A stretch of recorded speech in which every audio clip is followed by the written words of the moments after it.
Hello and welcome to The Wire and welcome Dhirendra K Jha. It's a pleasure to be in conversation with Dhirendra K Jha, who's a journalist amongst scholars and a scholar amongst journalists. He does us proud. We all feel very proud of being a journalist when we look at his work. He brings a lot of journalistic flair to excellent reporting and research. He has innumerable books that he's written and essayed, and of course a very solid journalistic career in newspapers and magazines. His latest is here. It's called Golwalkar, The Myth Behind the Man Behind the Machine. Dhirendra, thank you for agreeing to come to The Wire and discuss this book with us. Thank you for inviting me. Dhirendra, the first question is, why have you not written a book on Savarkar? It seems as if the whole world is only writing books on Savarkar. There are 250 hagiographies in Marathi on him in the past as well, and now. So why Golwalkar and why not Savarkar? Actually, first, why not Savarkar? Well, Savarkar, of course, so many biographies have appeared, especially during the last 10 years.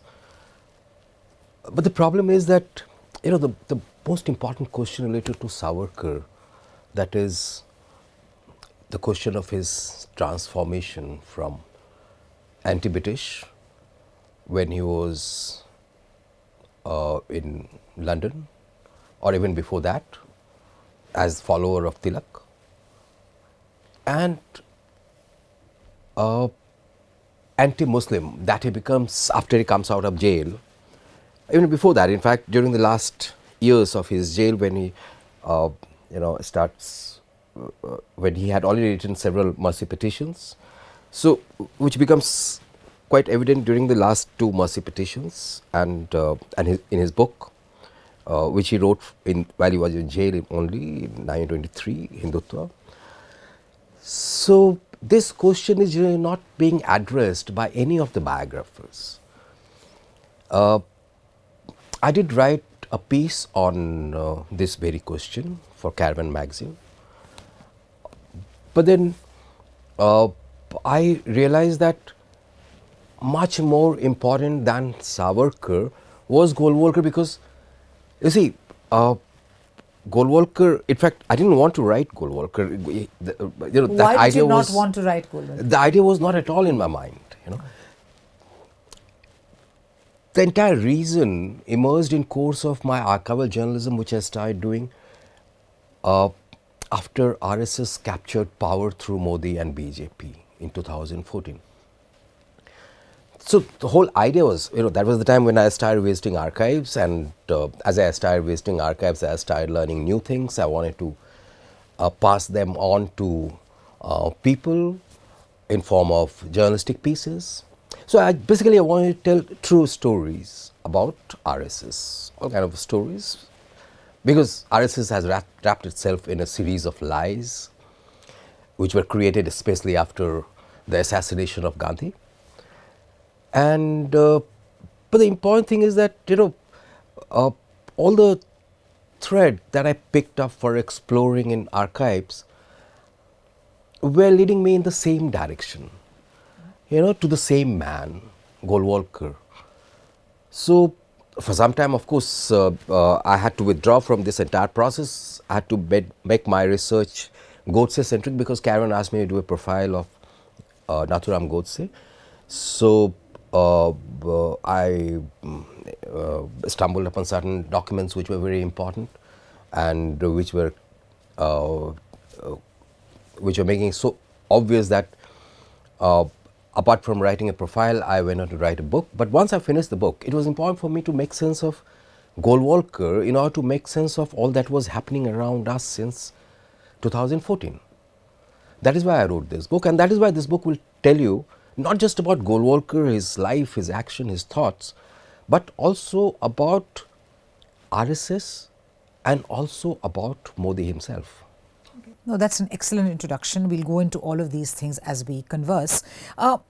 The early years of Golwalkar, as you have portrayed in here, you speak very clearly and very calmly about how Golwalkar almost misrepresents or allows a misrepresentation about him to continue, that he retired as some kind of a professor from BHU when he was just a lab assistant. We see a very underconfident kind of a young person who's really not got much direction in life before he gets onto the RSS project. India is still in the making. The struggle is going on. What do what do things in his early life tell us about his politics to be? I mean, I know it's a tricky question, that how far do his times inform his politics and how much does his personality inform his politics? But how does this innate complex that he evidently has inform his politics, you think? See, one thing is very obvious right since beginning, right since his childhood, in fact. See, Golwalkar was very average kind of a student, you know, and but he was very conscious of his persona, you know, which becomes very obvious not just when he writes his book We Are Our Nationhood Defined, before becoming Sarsanghchalak of the RSS, in which he misrepresents himself. He says he was a professor in BHU, whereas he was not. He had himself written to a friend when he joined BHU as lab assistant, and that was a temporary position which continued, I suppose, around 17 months, right?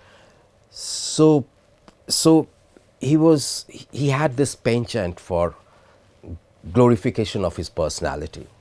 That was one thing very obvious, and that becomes clear later also. The second thing was he was a hardcore Brahminist. He was born in a Brahmin family, but then he was very conscious of his caste, and he considered Brahminism as something that was much superior to any other religion in the world. Now, these two things remain in him and determined and influenced his politics later on. Correct. You have this very interesting portion where you have put together how Golwalkar is so important to be read in the 21st century. In the year 2025, why should we be talking about Golwalkar? This is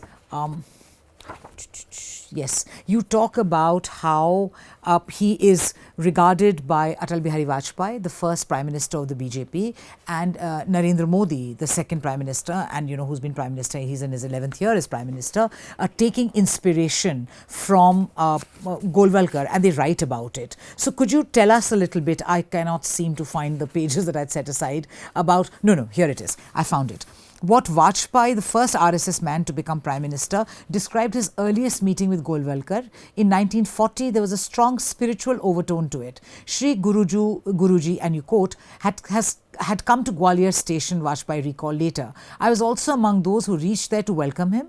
When I met him, he looked at me as if he recognized me. In fact, there was no reason of recognizing, as it was our first meeting. But that meeting left a lasting influence on me. It was at that time that I decided to work for the nation, unquote. Modi, the second RSS man to head the central government, described Golwalkar in a mystical, pantheistic and supranationalistic context. In his book Jyoti Punj, which has biographical accounts of 16 people who most influenced him, the largest chapter is on Golwalkar. He put Golwalkar in an unattainable height of spiritual being. I quote, "The fragrance of unbroken, continuous, attentive meditation of an ascetic can be felt even today. Attaining or even knowing the life of Guruji is beyond our capacity," unquote. The fact that, this is the longest time that he spends among the 16 lives that he essays, but we still find relatively little mention of Golwalkar. He's not cited as many times by present ministers and the Prime Minister as much as, say, Savarkar is or the others. Why that hesitation to fully embrace Golwalkar? That is the whole point, actually, and that is very important point. See, Golwalkar is core of the RSS credo. Golwalkar is in the center of all that is happening around us. This becomes clear from the fact that if you look at all the ideological texts that RSS has, you will find that there are three in total. One by Savarkar, written in 1923, Hindutva. Second by Golwalkar, written in 1939, We Are Our Nationhood Defined. And third is the collection of Golwalkar's speeches, delivered mostly after the assassination of Gandhi, when he had become very careful. after coming out of jail when the ban was lifted. And that is called Bunch of Thoughts. Now, Hindutva of Savarkar and Bunch of Thoughts give you a analysis of past and present, right? We or Our Nationhood Defined is the only text that gives RSS and ideological blueprint a roadmap. That is why I said that the roadmap, we see that, playing out now, yeah. Now, and Golwalkar's, but then Golwalkar's We is the only text which also clearly shows you Nazi's influence on RSS. Right. Now, this is not something that these people would like to talk about in public, right? But they have been following it, which is recorded by several writers in the past, starting from J. Curran Jr., who wrote his first, that was the first good book on RSS, published in 1951. Citing Golwalkar is something that does not suit RSS, but following him makes sense. Following him makes sense, and the problem is that, and this is important also, I want to elaborate it a bit. See, after ban is lifted in 1949 and Golwalkar and other RSS men were released from jail, Golwalkar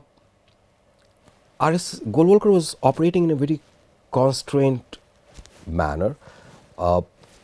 Nehru was Prime Minister, and Nehru was very categorical about certain things, including communalism. And so he stopped talking about we or our nation defined. At one point, however, that was in 1962, I suppose, one rationalist from Bangalore, P. Kodanda Rao, he finds some pages of this book and he starts writing about it. He writes to Golwalkar, he writes to Nehru, he writes to Lal Bahadur Shastri, who was Home Minister. He also starts writing about it in newspaper. So, in panic, Golwalkar disassociated himself from this book. He said that he was not the author of this book, that this book was written by Baba Rao Savarkar. This was the abridged translation of Baba Rao Savarkar, who was V.D. Savarkar's elder brother, Baba Rao Savarkar's book, Rashtramimansa. Is that the official position of the RSS now also about the seminal text? No, the problem is that if you compare the two books, Rashtramimansa and We Are Our Nation Defined, you will find that Golwalkar lied. Number one. Number two, Rashtramimansa doesn't talk anything about Nazi Germany. Whereas this idea of final solution, yes, which is very much there in We Are Our Nation Defined, is running the RSS all these years and is now getting implemented in the country, right? So, and this problem got accentuated when some of the non-RSS writers also picked up this lie, For example, Ramchand Guha, he writes a book, Makers of Modern India. Now, in that book, he has written, life history of several individual personalities. One chapter is on Golwalkar also, but there is no mention of We Are Our Nationhood Defined at all, as if we never happened in the life of Golwalkar. Jyotirmay Sharma has written a book on Golwalkar, The Terrifying Vision. In the preface of that book, he clearly says that this book was not written by, We Are Our Nation Defined was not written by Golwalkar, it was authored by Baba Rao Savarkar. Now, see why this is a problem. The problem is that when pro-RSS writers spread a particular myth, a particular lie, then it becomes easy to tackle that particular lie. But when non-RSS, objective, serious researchers start spreading this lie, then it becomes very problematic. And we don't know whether it's wittingly or unwittingly. We don't know how Because a researcher has just to do one thing: pick up Raj Mimamsa and compare the two books. That's it. Yeah, that's great. So I wanted to come to this, this whole business of how the Gandhi assassination just hobbles Golwalkar. Of course, he does, from his point of view, he does well to be able to skirt around it later and effect a resurrection. And especially after Nehru's death, we see him entering into another zone, and the VHP is founded, and the Gaurakshak, as important symbols around which he could articulate his Hindu Rashtra theme come about. But how did they manage to kind of get away from this Gandhi shadow that hangs over the RSS and this whole ability to have a perverse Gandhianism that they claim to practice? So the Satyagrahi model being adapted. So it almost reminds me of the Swachh Bharat, for instance, which uses Gandhi spectacles, that you take apart the whole Gandhian idea and you use it to appropriate it and to push your own lies. So why do they find it necessary to be Gandhian, to be Satyagrahi, whereas the whole philosophy of we or our nationhood defined and all is principally about being at war, and even Savarkar about permanently being in a state of war to achieve ultimate objectives. So why the need to look at Gandhi like that after his assassination? See, Gandhi is the soul of India. No party, no organization, no politician can work without taking the name of Gandhi. But Gandhi is also anathema to them. Here lies the paradox. RSS person Nathuram Godse killed Gandhi. Right since beginning, even before Godse killed him, Golwalkar himself had said in a meeting on 8th of December 1947 that if Gandhi did not change his ways, if Gandhi kept on stopping Muslims from going to Pakistan, then he knew how to silence him. Yes. Right. That was a clear threat, kind of fatwa, because Golwalkar was not just a leader of an organization, he was also a cult leader. So the entire idea of Gandhi, the concept of a secular democratic nation in which every religion will have same standing, that was something these people were opposing. These people wanted Hindu Rashtra, right? And so that was the position in the beginning. Later, after the assassination of Gandhi, situation changed, and these people were forced to work in a manner as to give impression that they were peace-loving, and that was required for legitimacy.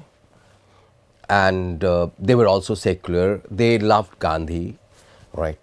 But the fact is that not Gandhi, but it was Godse who was loved. Godse always had a pre-existing constituency in the RSS, right?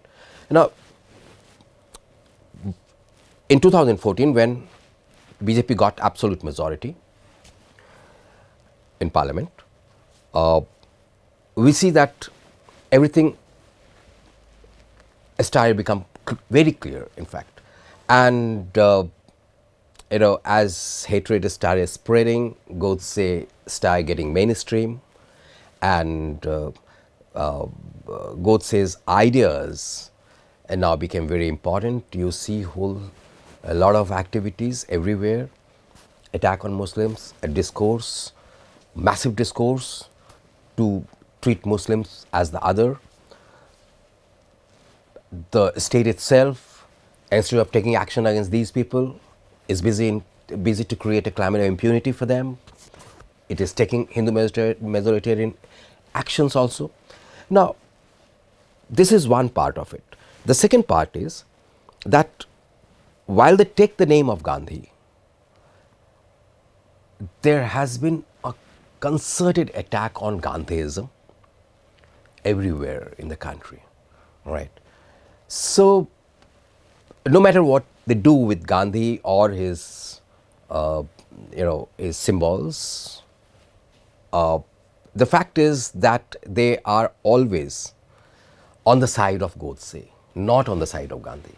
Yes.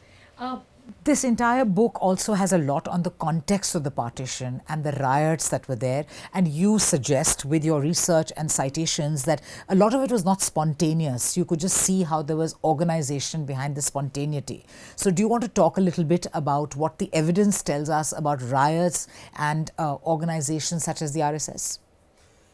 See, this period is really important. Before Gandhi assassination, things were... See, the problem that is that history writing in India has faced is that whenever two major developments happen, in close proximity, independence and partition in August 1947, Gandhi assassination in January 1948, researchers generally develop the tendency to jump from one major event to another major event so that a shadow zone is created. You mean all that happens in between, which is very vital. Yeah.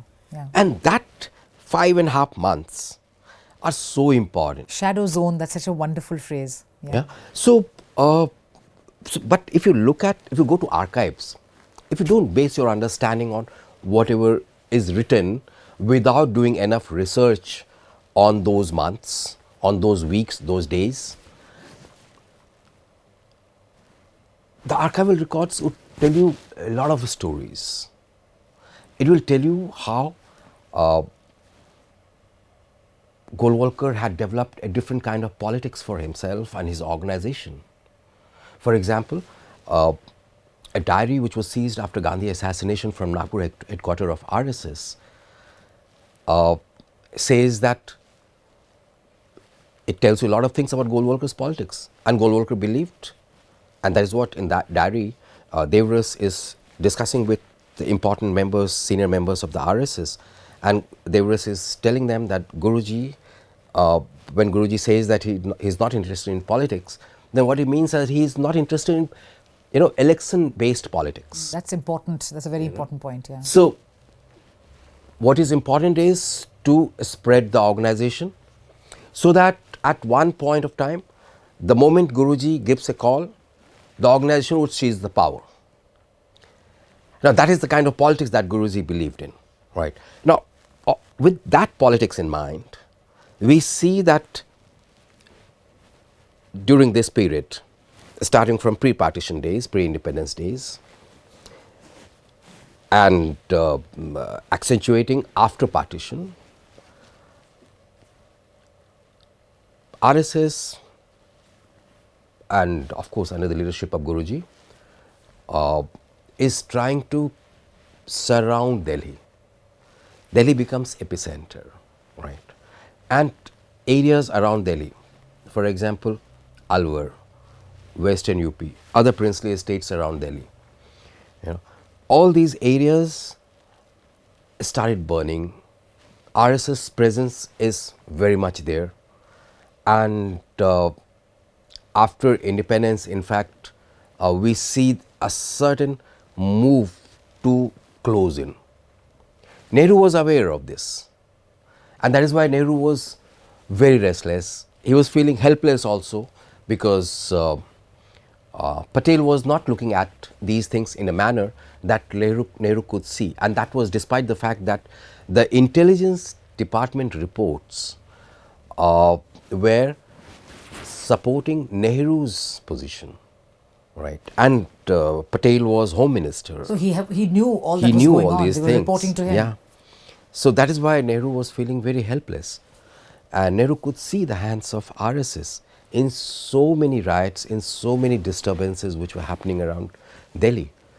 Well, after that, Gandhi comes to Delhi, and then Gandhi changes the game, and the success of that fast also perhaps expedites the need to assassinate him by, I think, forces who did not like him, restoring calm, as you talk about in the book. Also, one very interesting thing is the role of the princely states. So this whole attack on democracy, preventing the people from emerging as sovereign, is seen in the collusion of the princely states with the RSS as well. Certain houses kind of collude to make the RSS's aims happen, though I think the RSS fails at that point. 100 years on, we're in 2025. How do you see the play now between RSS and power? I mean, if I was to tell you to just explain it to somebody who's just dropped down from Mars and who lands here, how does the RSS interact with political power now, when there is a very charismatic figure as the Prime Minister, as a person who believes in what the RSS says, but he's his own man as well. So what is the relationship of RSS to power? See, I don't see any distinction between RSS and BJP, which has fought election and which is now the ruling party. It is basically a parivar, a Sangh parivar. The ruling party and the Prime Minister, they are delivering exactly what Golwalkar wanted, which is the ideological project on which RSS has been working all these years. So there is no real distinction between the two. In fact, in Sangh Parivar, you will find distinction only at the level of leadership. As you go down, you won't find any kind of separation, right? It's like Hydra. Okay.